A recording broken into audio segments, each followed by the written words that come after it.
Bapak, Ibu, Saudara jemaat yang Tuhan Yesus kasihi, selamat pagi. Salam damai sejahtera menyertai saudara.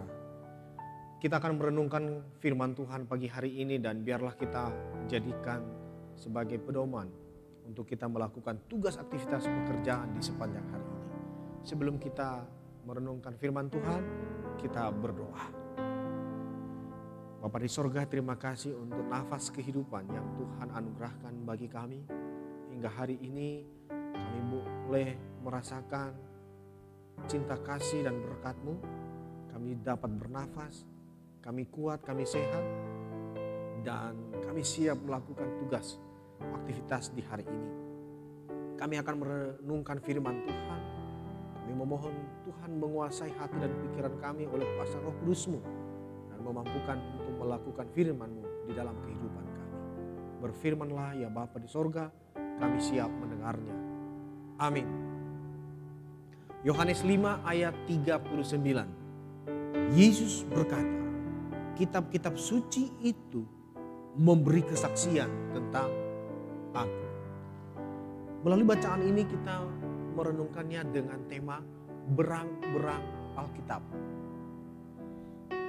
Dalam karya klasik Knowing God atau Mengenal Allah, karya J.I. Packer, berbicara tentang 4 orang percaya terkenal yang ia juluki sebagai berang-berang Alkitab. Tidak semua dari mereka merupakan sarjana teologi, tetapi masing-masing berusaha sungguh-sungguh mengenal Allah dengan cara menggerogoti Alkitab. Seperti berang-berang mengorek dan menggerogoti batang pohon. Packer menyatakan bahwa upaya mengenal Allah melalui pembelajaran Alkitab tidak hanya untuk para ahli teologi. Seorang biasa yang rajin membaca Alkitab dan tekun mendengarkan khotbah serta dipenuhi dua kuasai oleh Roh Kudus dapat memiliki pengenalan yang jauh lebih mendalam akan Allah dan juru selamatnya daripada seorang sarjana berpendidikan yang sudah cukup puas dengan kebenaran teologisnya.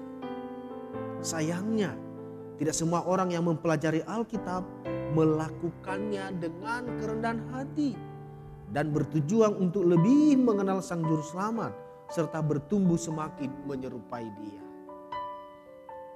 Itu saja kelemahannya.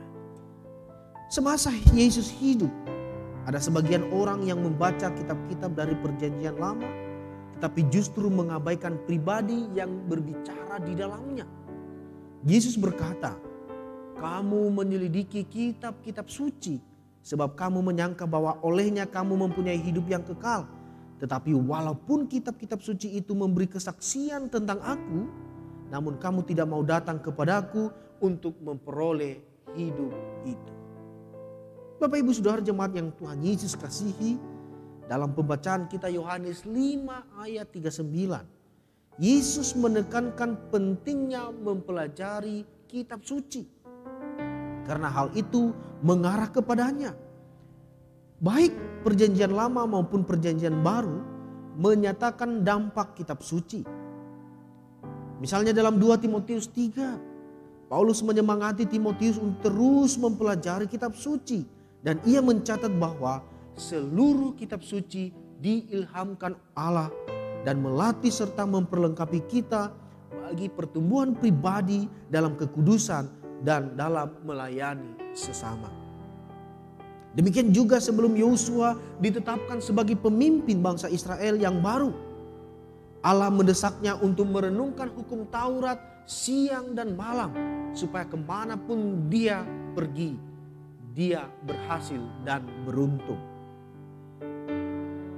Dalam Mazmur 19 demikian juga, bahwa Daud menyatakan firman Allah menyegarkan jiwa, menyukakan hati, memberikan hikmat kepada orang yang tidak berpengalaman, dan menyukakan hati dan membuat mata bercahaya. Dengan demikian kita diperingatkan dan mendapat upah yang besar. Dengan menyimpan dan memegang kitab suci, kita diberkati dan Allah membuat jalan kita tanpa halangan. Semuanya menjadi lancar. Oleh sebab itu, mari biarlah kita menjadi berang-berang kitab suci. Tuhan memberkati. Kita berdoa. Terima kasih untuk firman-Mu Bapa di sorga. Berkatilah ia dalam hidup kami. Jadikan kami anak-anak-Mu yang senantiasa bersemangat di dalam mempelajari kitab suci serta melakukannya dalam kehidupan kami hingga kami meraih perkenanan Tuhan, mendapat berkat, mendapat sukacita di dalam melakukan firman. Terima kasih Bapa di sorga, damai sejahtera-Mu menjadi bagian kami di sepanjang hari ini. Dalam nama Tuhan Yesus kami berdoa dan bersyukur. Amin.